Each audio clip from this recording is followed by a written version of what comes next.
Boom. Nice dead air. What happened? Oh, we're doing it this way. My You don't. apologies, You don't everybody. need. You don't need noise.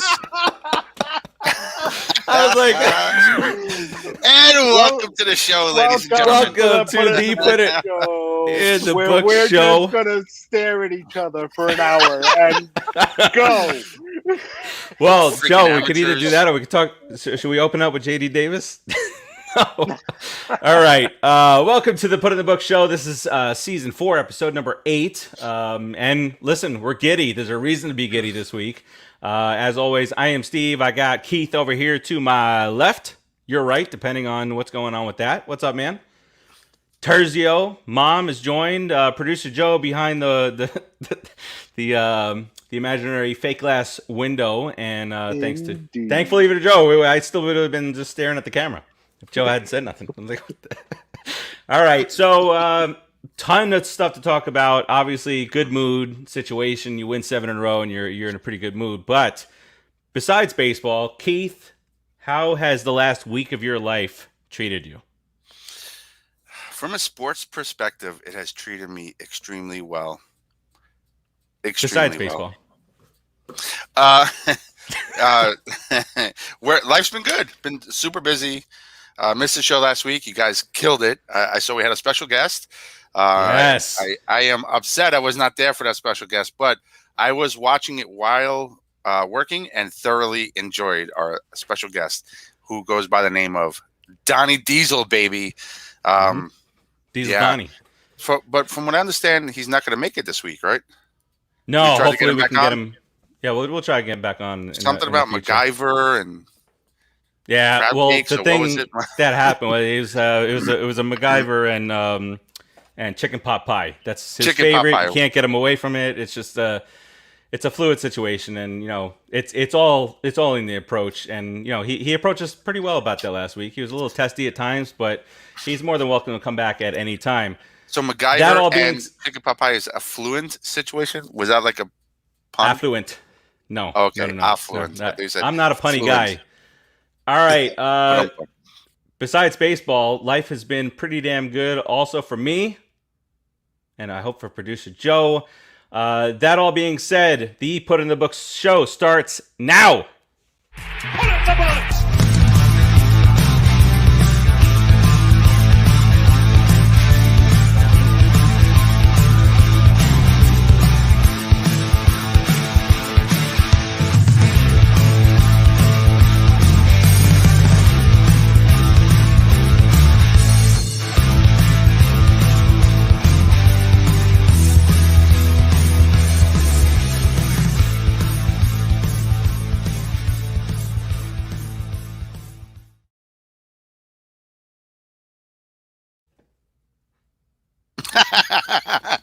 Oh, okay. All right. Did it that answer? No. That was on purpose. All right. Welcome, everybody, to the Put in the Book show one more time. Season 4, episode 8. Welcome to everybody who has joined the chat so far. Mom and Terzio. Barbara says, so Keith is earning his pay today, I see. Very good. Trying.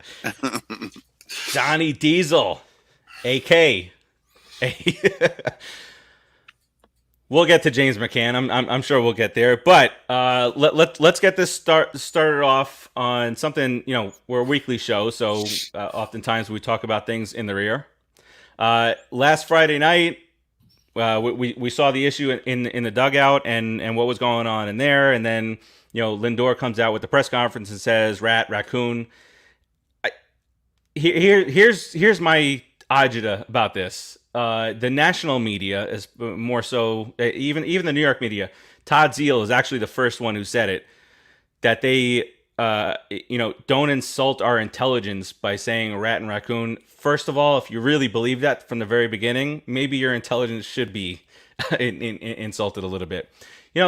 This is a group of guys that just they don't want to share all the stuff that goes on behind closed doors. So that was basically saying we're keeping this in house, Nunya, and we're gonna go rock it out. Lindor hit the game-tying home run, and then since then we've won 7 straight. So Keith, was it? Do you think it's really they were insulting people's intelligence, or just saying, we're keeping this in house, unlike that last regime. I think it was a funny way of telling people to mind their business. It's a family affair. So if you have a sibling or a really close friend, you fight with them, right? But the minute somebody gets involved in your fight with your sibling or really close friend, you both turn and face them together. And, it's just, I view it as a really positive thing that they stuck up for each other. They wouldn't rat each other out.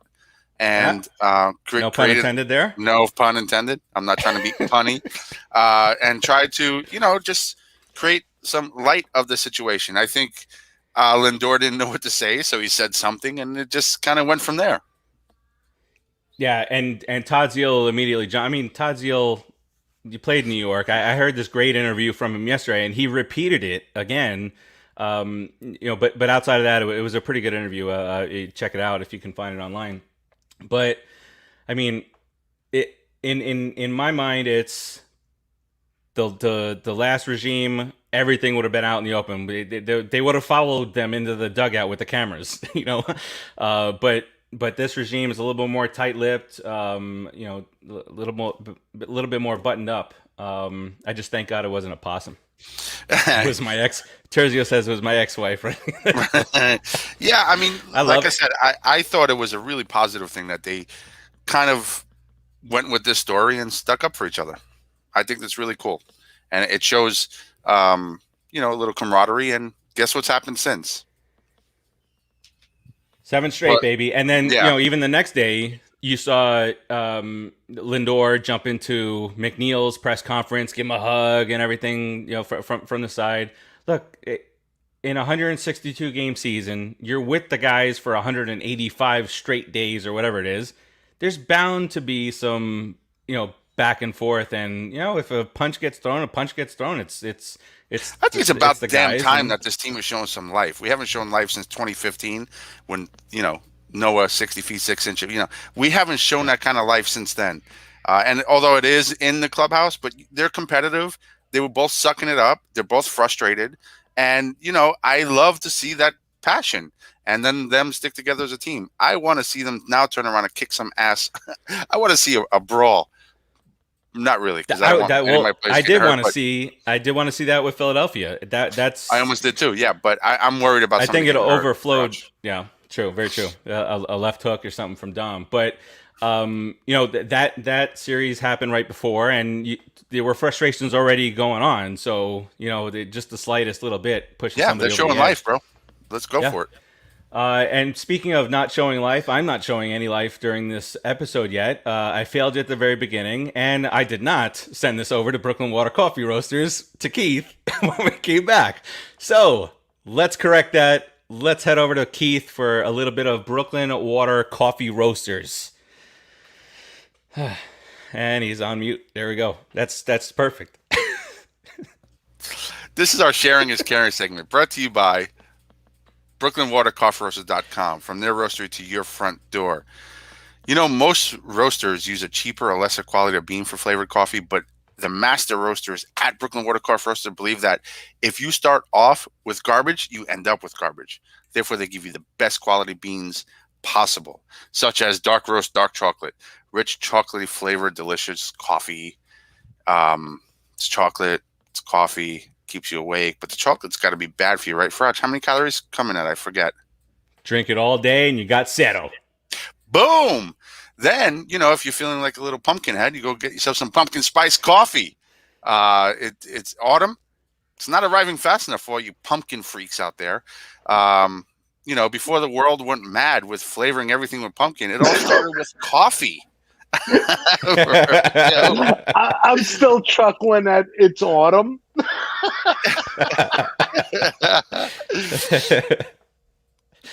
Autumn is not arriving fast enough. Sorry. No, okay, I wish it was autumn. I was thinking autumn is a state of mind. That's all. Yes, very true. Like Christmas. The pumpkin spice coffee, it's gonna make you feel like you're in the holidays. Did you like that? Was that good? Was I a little flamboyant? That was. You raised up a little. There you go. Producer Joe with the backup sounds. It's got a rich cinnamon spice, sweet brown sugar, and of course, the almighty pumpkin flavor inside that coffee. And if you want to if you want to Definitely spruce it up, Spice. you spice it up. If you want to spruce it up, you can go ahead and add 50% more caffeine per cup to your bag of pumpkin spice coffee. How about them there apples? But it's got a brown sugar flavor, cinnamon, pumpkin. It's got to be up there in the calories, right, Frotch? How many calories coming out again? I forgot. Surprise! It's Seto. Boom! Then you have the amazing chicken and waffles. It is Brooklyn Water Coffee Roasters traditional Southern breakfast classic, minus the guilt and the cholesterol. Why is it minus the guilt? Does it have calories in that, Frotch? How many calories? Double Seto. Boom! And one sip of that, and you'll be instantly transported into your favorite local diner. Chicken and waffles. Check them out. BrooklynWaterCoffeeRoasters.com. www.brooklynwatercoffeeroasters.com. From their roaster to your front door. Only the finest beans, as I stated before, and I'll state it again, and I'll state it every freaking time, is chosen for your pleasure. And we're talking about morning wood. We'd be talking about your happy ending as well. My. And Nice. a little George Takei there. Oh my. Mm-hmm. And if you check out with 2 bags, you're losing out. You should put a 3rd bag in there, because then if you put Pop Culture Pros, all capital letters, that 3rd bag is free on us. Do it now. www.brooklynwatercoffeeroasters.com. From the roaster to your front door. Guaranteed to ship within 24 hours of its roast date. Boom! Perfect. Thank you so very much, sir. I apologize for upsetting the entire rank and order of the show.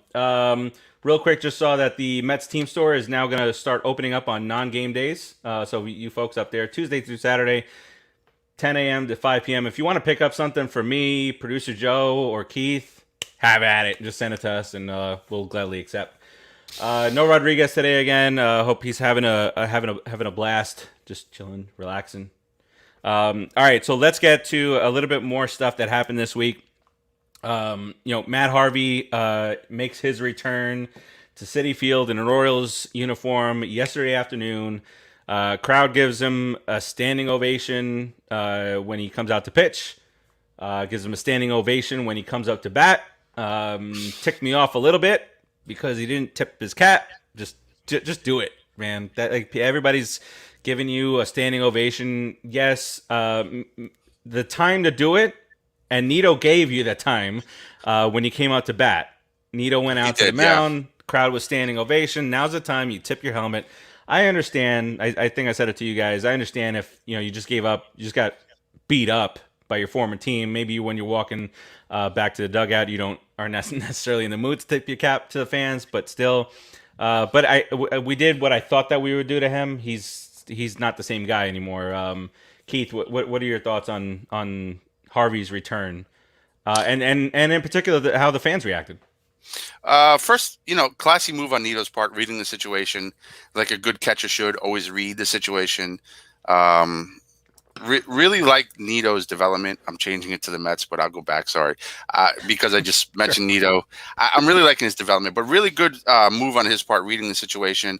I thought it was great that the fans applauded him. When he left, it's been some time now. Time wounds most heals. Wounds most heals. Heals most wounds. I am on a roll today. I thought producer Joe was coming on for that too. Time heals most wounds, and truthfully, there's a lot of great memories with Matt Harvey. Harvey's better. 2015, even though the ninth inning he came in and things happened that maybe he shouldn't have come in that 9th inning because he put Familia in a bad situation in the World Series, but. The guy showed a lot of grit and heart as a Met. He was our biggest hope at the time. So it's nice that the fans paid tribute to him, and it's even better that we just kicked his ass too. It was a perfect day. He got his due, he got his respect, and then he's got his ass. Got his loss, and he took his L. That's exactly that's what I said. I mean, I think I said it on either on last week's show or some point during the week on the in the group, saying give the man a standing ovation, and then he's an enemy, just like anybody else. I mean, think back to when Piazza returned. A huge standing ovation for Piazza. Obviously, he hits a home run. They hits a cheered his first home run. They cheered his first home run. Second one, not so much. No, he got So- booed. I even booed him, I'll be honest. And I think he appreciated that. He wouldn't expect it anymore. I think so too. Yeah. He loves New York, right? Sergio, yeah. I don't know if we would give a. We'll have to ask Rodriguez next week. Would he have given Beltran a standing ovation? You see, I mean, off of one at bat, although it was probably the biggest at bat of his whole entire Mets career, Beltran was the best center fielder in Mets history. For sure. mean, no doubt. I understand the anger at him for that at bat, but I don't hate him. It's mad at more him so still, that but- we're a starved franchise. Like if Right. that happens, and if sorry to say it like this, but if had he been on the Yankees and done that, yeah, people would have been pissed. But the Yankees have these rings to say, oh, it's okay, we got these. I hate Us, him. it's never okay. I hate him. Yeah, that's Yeah. fine. Everybody has their opinion. I don't I That do one at dislike bat, that one at bat was enough for me. I mean, Hurt and my you're heart. right. And it's sad. It's sad because he is probably the best center fielder the Mets ever had, and he had a lot of great moments. And the second greatest moment he had was the double down the line against Johan Santana that was called foul in the no hitter. So aside from that, his strike It three, was beautiful.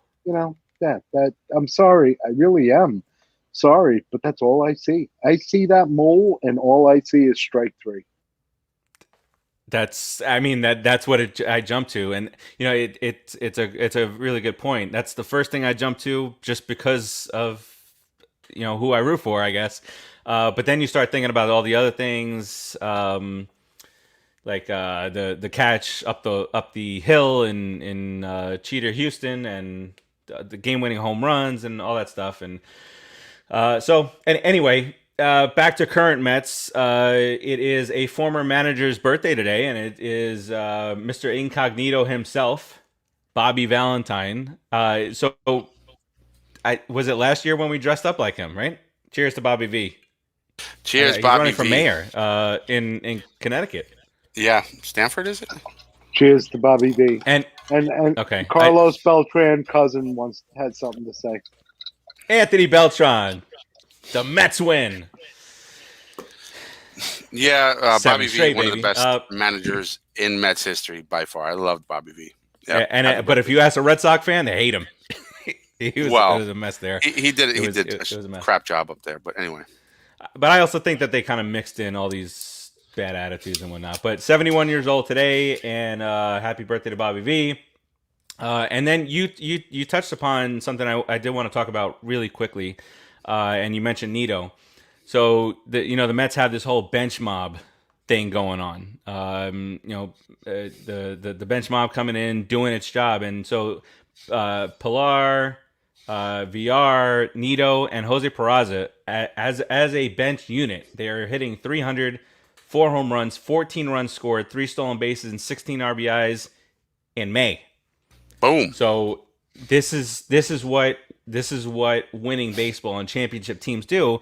Is you got these guys on the bench, and listen, nobody expects Tomas Nito to do what he is kind of doing. But you also kind of see maybe he's taking the next step and he's progressing a little bit. He's never going to be a starting catcher, but that legitimate backup. But all around, because of the injuries. So that brings me into some injury news here. Carrasco still end of May. Thor still early to mid June. Brandon Nimmo starting a rehab assignment tonight, and is expected to be back by the end of the weekend or very early next week. And JD Davis is progressing nicely, is the terms that they said, just not as quickly as Nimmo was. So maybe next weekend That for wrist, him. man. That sheesh. And it's not like these freak injuries and whatnot, but he got hit, and that generally stings on the wrist. You heard it. If you watched the replay, you heard it. Yeah. Pop off. Yeah, Yeah, it was pretty gross. it was. So in the month of May, the Mets are scoring 4.8 runs a game, which is good. They are 16-2 when scoring more than 4 runs. Things are starting to make that turn, and it's still not all there yet, right, Keith? These guys are hitting the ball hard. Lindor has obviously turned the corner. Dom yesterday, 3 hits, couple RBIs. Conforto's been smoking the ball, not always getting the results, but he's smoking the ball, hitting the ball hard, all fields. McNeil's starting to hit again. So Keith, what is this team capable of doing if all things being equal now and the hitting advances? I hope that we don't do one of those. We hit, we pitch, we hit, we pitch. I hope that we click together because we can go on a serious tear. Because right now we are the number 2 team in baseball, ERA wise, and in a lot of other categories. Pitching, the pitching staff has done amazing. So if we start hitting, we're going to be unstoppable. Right now, Dom Smith, he's starting to hit those off-speed pitches. I think it was either Ronnie mentioned it last night. He was only hitting fastballs, and now he's starting to hit those off-speed pitches, which is what really made him successful last year. You take somebody like a Conforto who's driving the ball. Unfortunately, it's going into gloves, but when you start hitting the ball with some authority, eventually those balls drop or go out. I think the weather may be playing some part in us not really getting the ball out of the park right now. And even Alonso, he's not getting those power numbers just yet. He did go in a little bit of a slump, but he's getting some key base hits. He's making some really nice decisions on the base paths. Big old Pete stretching into doubles and stuff like that. Lindor, I mean, what are you going on? Was it 10 or a 9-game streak of just getting on base? Well, he had started getting on base, and we talked about last week and a little bit the week before is when people start walking more, that's usually a sign that they're seeing the ball better. And right after the walks, maybe that's when you start seeing the more hitting. And Anthony says we need more tunnel fighting this season. Whatever gets the job done. Let's do it. Do a Royal Rumble down there. First rule about tunnel fighting: don't talk about tunnel fighting. Don't talk about tunnel fighting. No, Very good. The second rule is it was a raccoon. But I got to give Faraci credit where credit is due because he freaking called it. I mean, the night that I think Lindor got 3 walks, it was like a Wednesday or a Thursday night, and he said this is the first part when they're seeing the ball better and they're taking pitches and then watch. And I think literally after that game, he just started to come around and snap out of it. Yep, good point, Faraci. Thank God. Once you start seeing the ball better, you can select what you're swinging at better. Mm-hmm. And the reason why he got those walks is probably because he was swinging at everything and they were just throwing him junk, figuring he's going to strike out or do something stupid, pop up. Because he was the pop up king. He was popping up a lot. And it was all after everything was softly hit, or he's getting under the ball and whatnot. And at the time that Chili Davis got fired, which depending on which part of the interview last week, Donnie Stevenson either said he did get Chili fired or he wasn't responsible for getting Chili fired. But at the time, it was the Mets were chasing 33%. It was a 33% chase rate, and you're not going to get the job done like that. You're chasing 33% of the pitches out of the strike zone, and that's just not going to work. Recognize the pitches and whatnot. And by the way, the entire world realizes that there's never been all that correlation between firing your hitting coach and then turning things around so quickly. But the Mets are now 7-1, and I will put some of the onus on Chili Davis and whatnot. Last year, we probably needed more of an on-site presence, and I respect Chili Davis for opting out, doing everything long distance last year. But I do feel that some of that played into it because it did carry over into this year. You couldn't buy a hit with runners in scoring position. But now things are starting to make that turn, and I'm not saying it's all on the hitting coach. It's sometimes those things just get the team fired up. Yeah, and it's hard, right?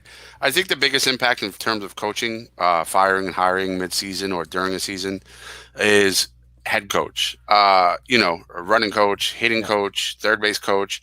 Yes, they have impact because there's emotional attachments to those coaches with the players. But a hitting coach gone and a new guy in is not going to change the whole entire course of the history of the team in terms of how they hit.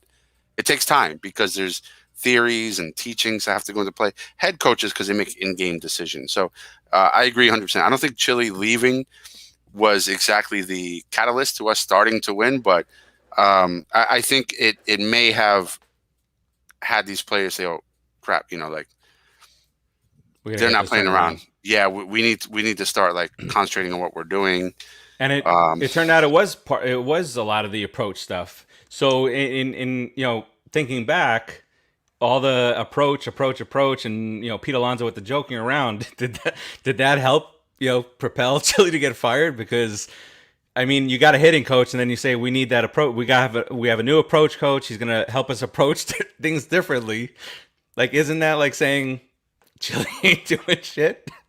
I think Pete, that came from somewhere, and then when Chile got fired, he was like, "Oh crap, I blew up a spot." Crap. Yeah, That's oops. right. But from what I understand, it was a week before they really kind of determined he was gone anyway. So it wasn't a Pete thing. But sometimes honesty is spoken in jest, and that could have been just something that came out from Pete, from what he was really feeling, and became a joke, and everybody agreed with it because they're all on the same page. Yeah. And I don't know who the hell's telling Lindor to bunt all the time. Yeah. I mean, But we don't complain about it because we're winning. So right, but come on, some of those bunts, I don't mind the bunt, the squeeze, the sacrifice, but one bunt he made was just it was that ninth inning one. The second one that much. he did where he tried to push it. I actually liked that play. It just they made a good play on the ball. But that bunt in the ninth inning. It was a ninth inning. Yep. Yeah. With one out. All right. Yeah. Anyway, I didn't like that either. But I was hoping it was called by Rojas. It's funny, and not to dive too far into the negative aspect of things, but it's funny because if you saw when Lindor was struggling, it affected every part of his game, the field, the bat. Like, it was just, I mean, he was making great plays in the field, but he was also making some bonehead stuff. And now you see, as he's starting to get more comfortable, he's getting back to that Lindor that we saw in spring training. Yep. Can't wait to see what he went nuts in spring training at one point. And yeah, I can't wait to see what he does the rest of the year. Just want to catch up on some of the comments. We love that swagger. Catch up on some of the comments. I know Terzio, you're talking about Nito needs to be given a few more games and let McCann sit on the bench and explain to himself in his own mind why he's worth $40 million.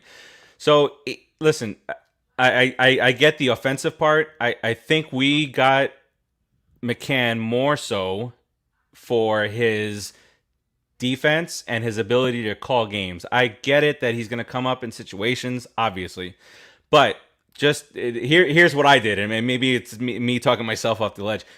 Imagine Ramos behind the plate, then watch McCann behind the plate.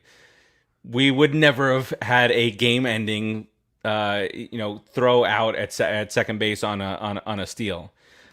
And just look at and producer Joe just popped it in there. The Mets ERA this year, a part of that is of course due to McCann's game calling. I know that they when DeGrom's on the mound, he's like, no, I got this. But everybody else, and DeGrom is fully comfortable pitching to him. And thank you, producer Joe. Here's ERA here. The Mets are second in baseball in ERA at 2.89. You see the last three and the last one, but look at 2020. The Mets had a 4.98 ERA. That's ridiculous and stupid. I hate the fact that it was there. But look at the top three. Waka. Waka and Porcello and the disaster that was the bullpen. The top three. 1, 2, 3, 4, 5, 6, 7. There's 7 in the top 10 that were well over 4, over 4 ERA last year, and are well below that this year. And that is a testament to, I think somebody said something about the baseballs a little bit earlier on. Pitchers are dominating, as you can see, by the 4 no-hitters that have been thrown. Cleveland's been no-hit twice. But again, it's April. Now it's turning into early May. Now mid-May, the weather will start warming up. Some of the offenses are going to start heating up. Oh, yeah. Some of the balls are going to start flying out. But as of right now, to be at a 2.89 ERA for the year, 1.83 at home, which is, if you look at the rest of the top 10, nobody even touches that. On the road, there's room for improvement there. But a 1.83 ERA at home, 2.89 overall. Keith, could you have possibly asked for a better start to 2021 for pitching? Absolutely not. And I mean, our top three starters are pitching out of their mind.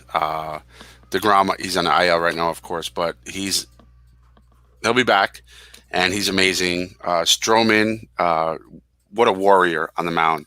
He just gets out there. What's his ERA is a little over 2 right now. 2.01.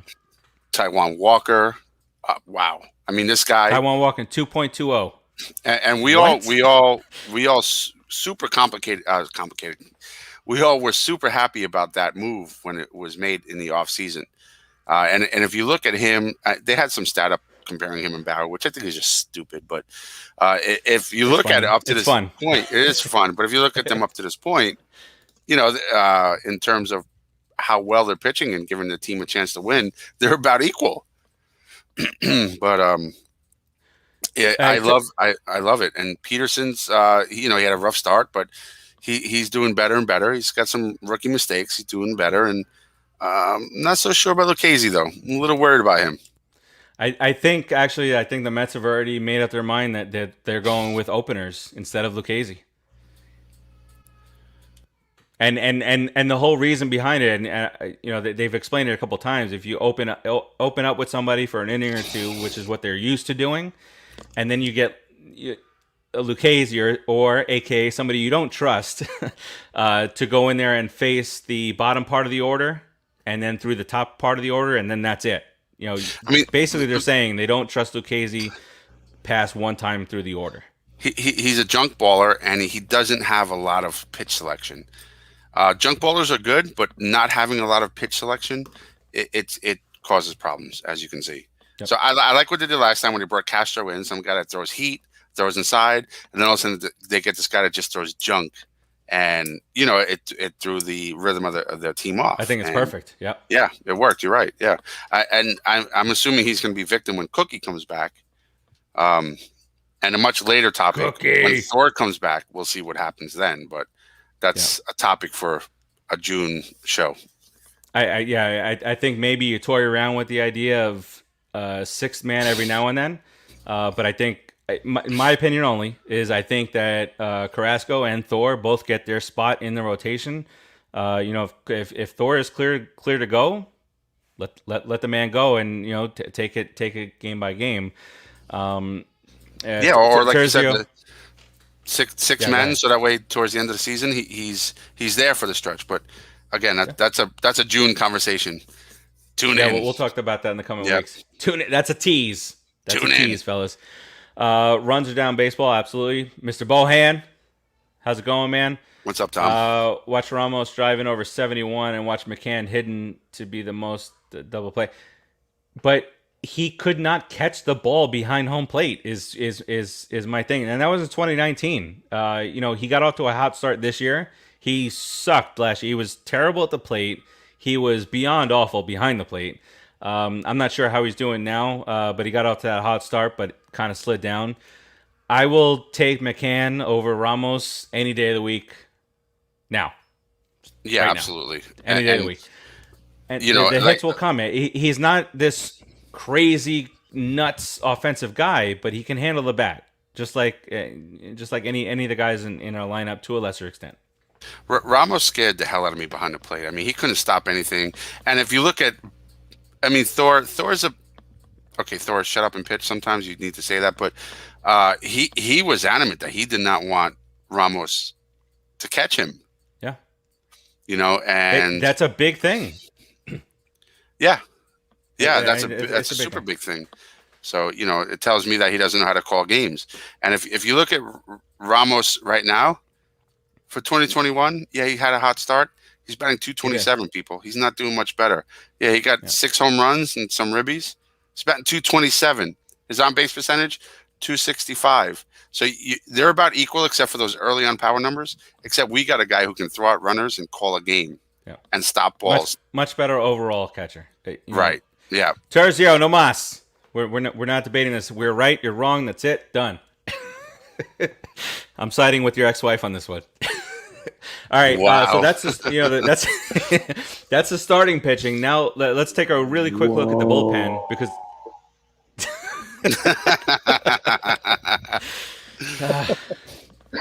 surround myself with high schoolers. Whoa.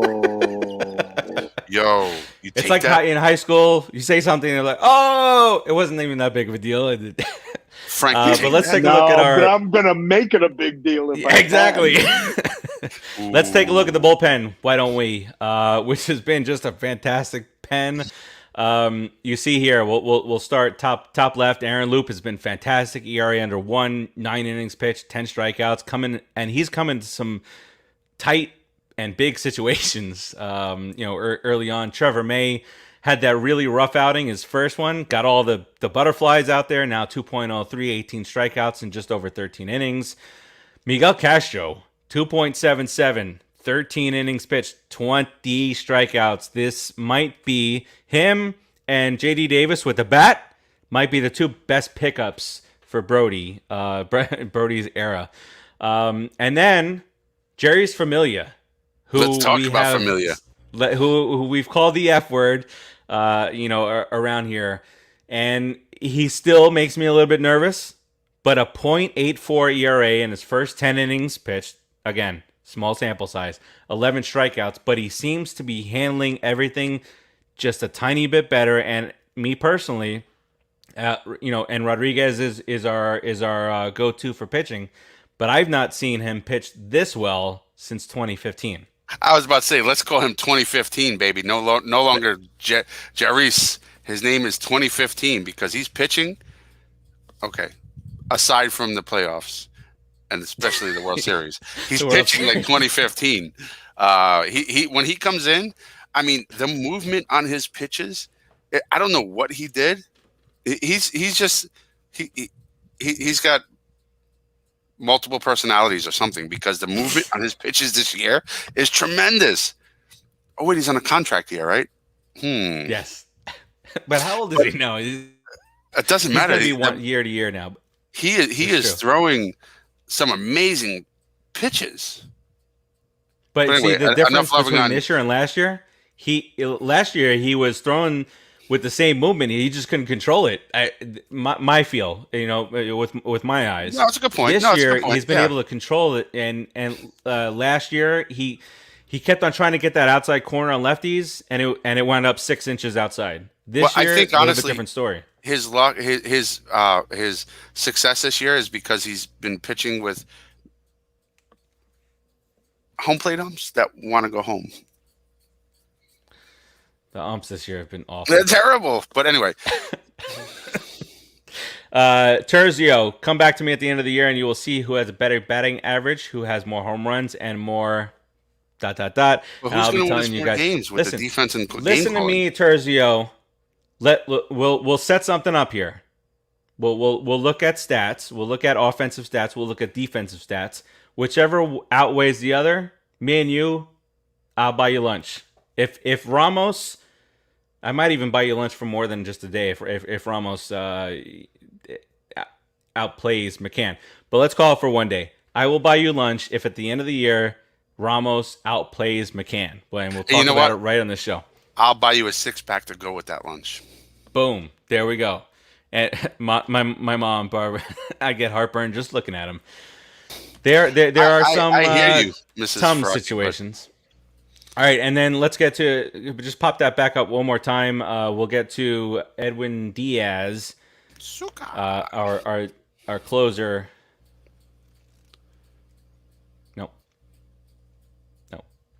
No, we're not going to do that. There we go. All right, Diaz, 3.14 ERA, and really most of that came in that the non-save situation. So here's what I'm asking. Senor Rojas, let the man pitch his... Listen, I know we get to the point where we're saying, these one-inning pitchers and whatnot. Edwin Diaz, put him in for an inning, put him in save situations only unless he hasn't worked for a little bit, and that's it. That's it. No 5-out saves. Even though he don't get cute. Yeah, I agree. I'm with you. Yeah, but he did it. But exactly, I agree with you. But palpitations. I'm about to sue for palpitations. Yeah. We had enough years of Johnny Franco. I love Johnny Franco, one of my favorite players of all time in the Mets. But I had enough heart attacks. Let's cut the heart attack central out. We've had we had Johnny Franco. I love Johnny Franco. I love Johnny nothing Franco. away from him, yeah, but still, he was a heart attack central every time. Okay, if you lose, all right, I will buy you a pack of Morning Wood. There you go, Terzio. I will send it to you. Absolutely, 100%. I might even buy two, so you get the third bag for free. But we had Franco, and then we had Benitez, and then we had,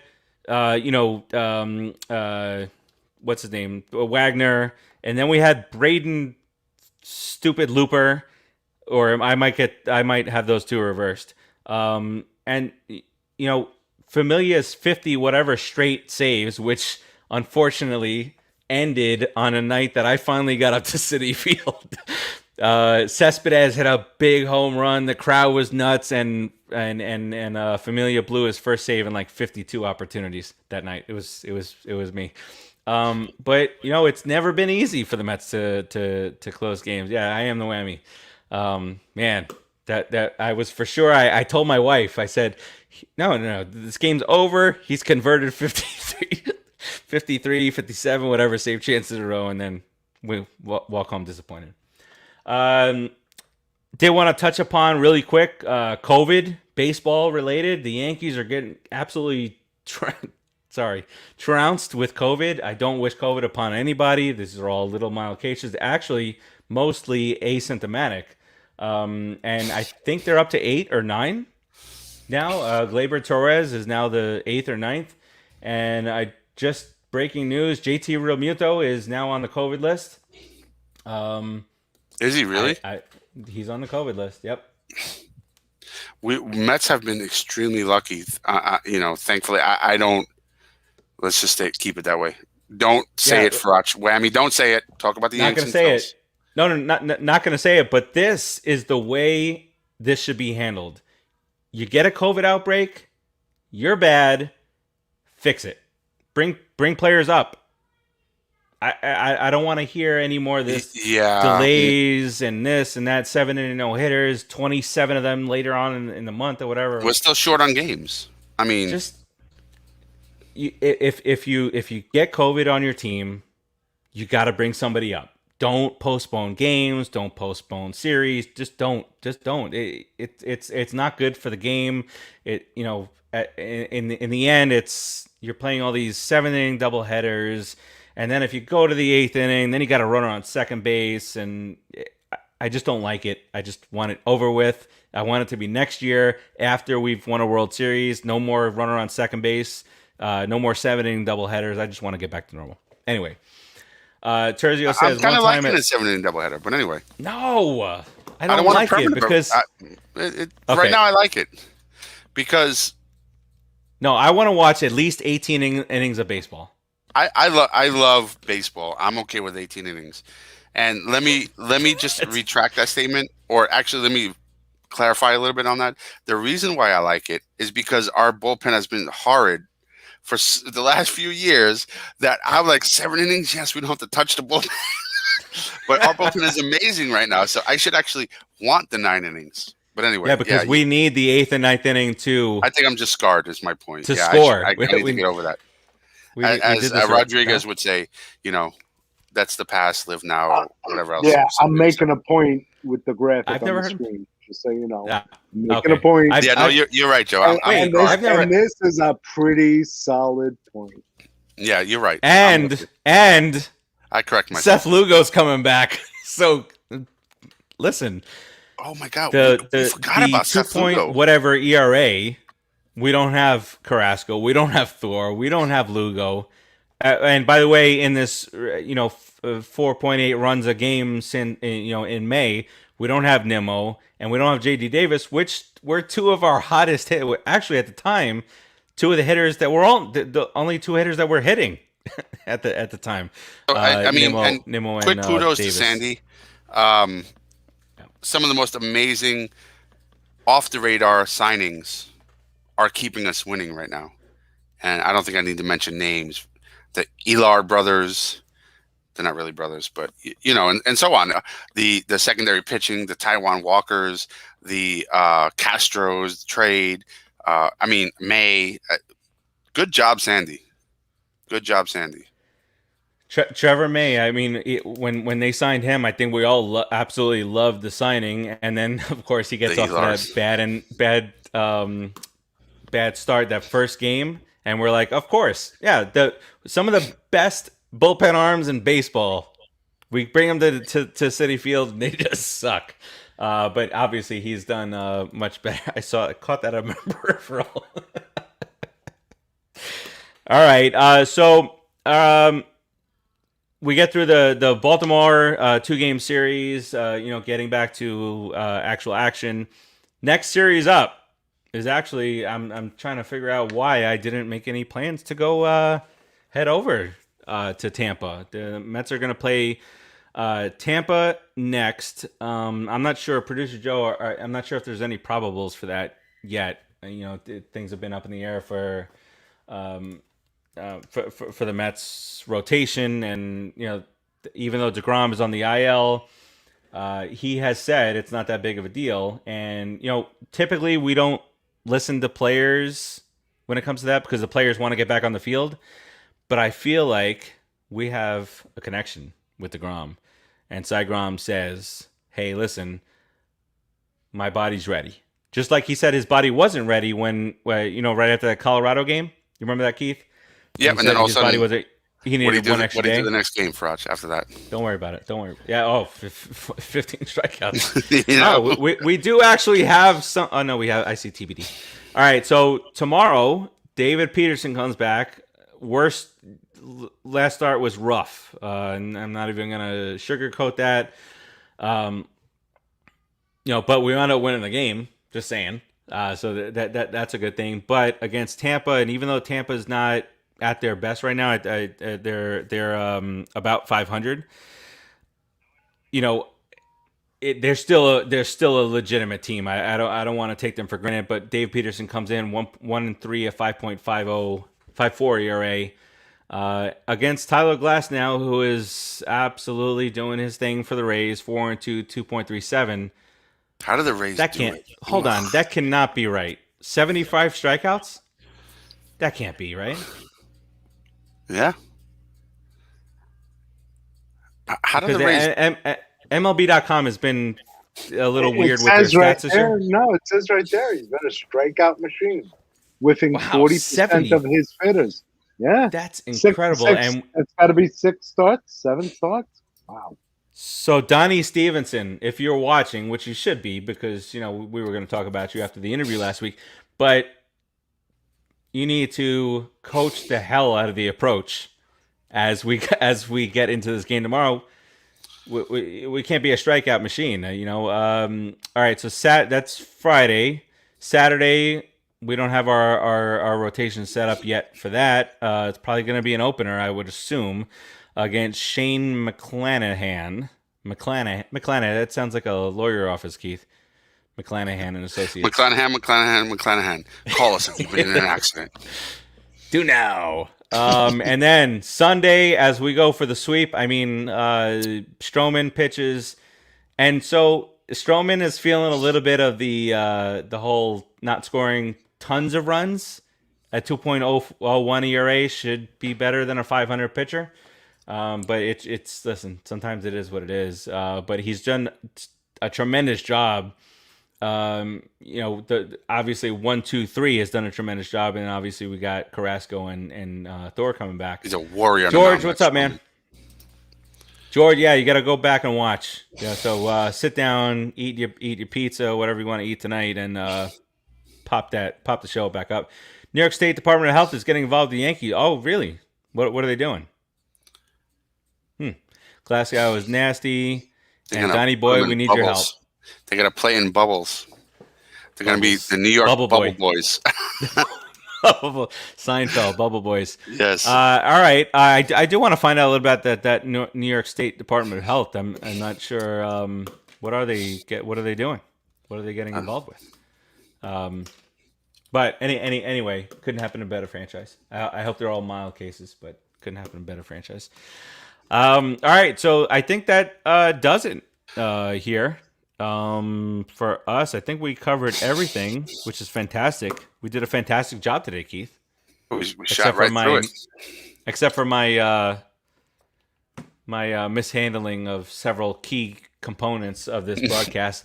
Well, I think that's kind of on both of us because I could have stepped in and made a noise there too, but instead I just made a face. It kind of worked out for the better at the end of the day.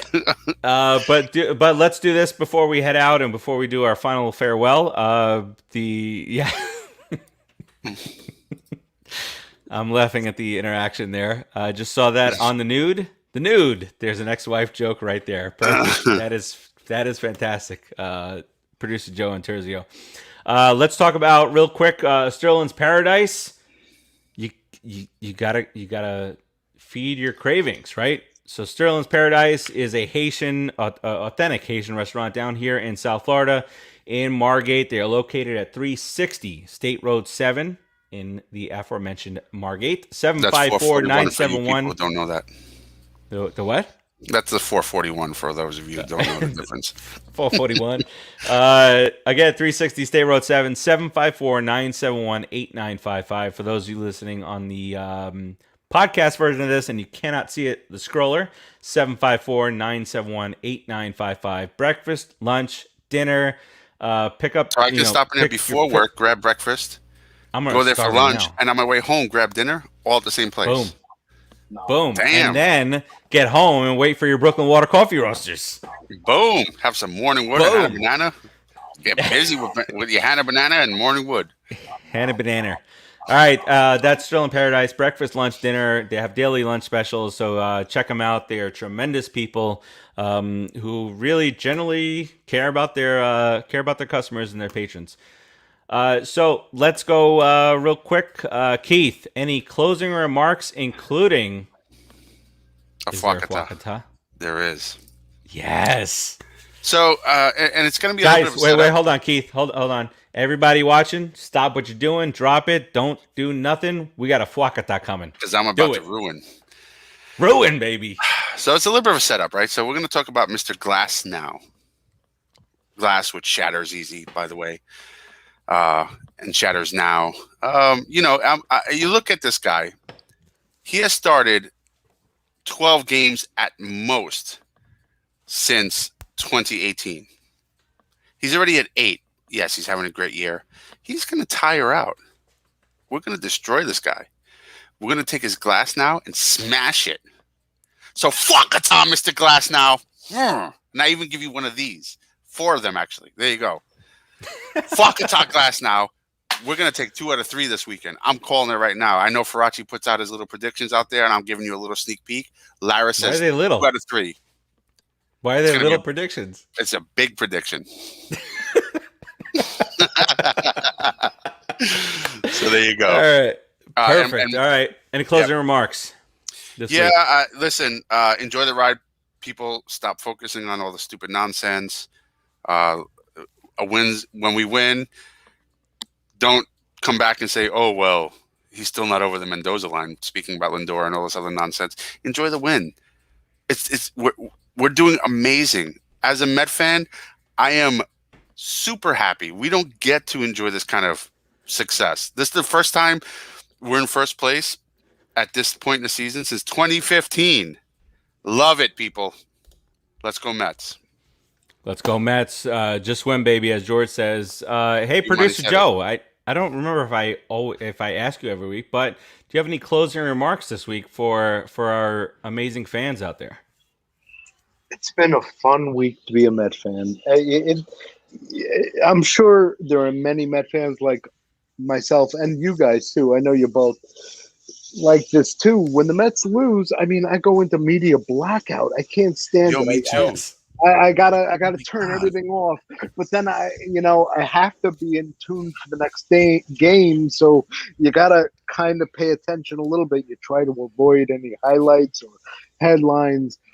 And this has been such a fun week to not be afraid to look at anything sports related, because if there's a Mets story, it's a good one, So it's been a fun week. I hope everybody's enjoyed it as much as we have. And,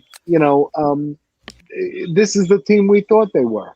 And we're hurt. We have a lot of guys out, and we're going to be getting guys back that are like all-star caliber guys that it's like, and we're already in first place and we're winning games. and knock wood, let's go Mets. That's all. Let's go Mets. Can I just relate to Joe's comment real quick? Please. I had said this morning when I woke up, it is nice. The entire week I've been able to listen to Boomer and Gio and Chris Carton. The last few weeks, I have had to block them out completely. I love being able to listen to the fan every day. I agree with you, Joe. Really good point. Yeah, it's hard. I mean, it's hard when you're that vested in the game and they lose. I'm like, I don't want to relive that. We stopped following baseball. I don't follow baseball. Yeah, I just throw into a bottle and live under the table. Yeah, no, I'll start following baseball again at 7:04 for a 7:05 first pitch. Yes. Good. That was good, Joe. That was really good, Joe. Yeah, and listen, the Mets are doing things that are even beyond what we thought might be happening early on. And yes, the hitting is not exactly where we want it to be, but hitting is not where anybody wants it to be right now. If you look around the league, runs are down, hits are down, home runs are down. So the fact that we're down in those areas, it's the rest of the league is also down. So as I don't think it's going to be as as noticeable. But this year, once it starts really starting to heat up, the balls are going to fly out a little bit more, not to the extent, I think, as it was the last few years. Terzio says, I'm afraid the Mets are going to the stadium that needs to. Yeah, really no, disinfect it. that's worth noticing, man. We're going to the visiting clubhouse where there was just a breakout. It's like, woo. I mean, keep a real careful eye on what happens after the. No, man. Terzio said, we need you on the fan from 3 to 7. Listen, start the petition. We might be. Listen, if the fan calls us and says the Put in the Book show needs to be on from 3 to 7, we'll definitely think about it. It's not out of the realm of possibilities. Believe me, we can yap for 4 hours.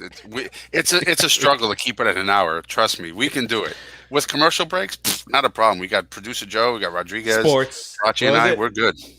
Sports Radio 66, the fan.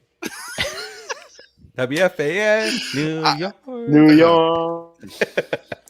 I do want to share one picture before I'm going to step on your toes for just a moment, producer Joe. I want to share a picture of Trevor May and how he arrived to in Tampa. Look at that beaut. I love that shirt. Are those peaches or oranges? No, those are oranges, right? Yeah.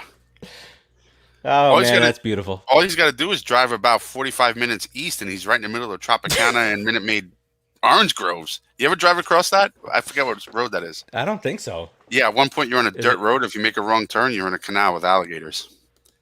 Oh, when I went up to see the Giants, a lot of times in Florida. I went to see the Giants play. I drove across it.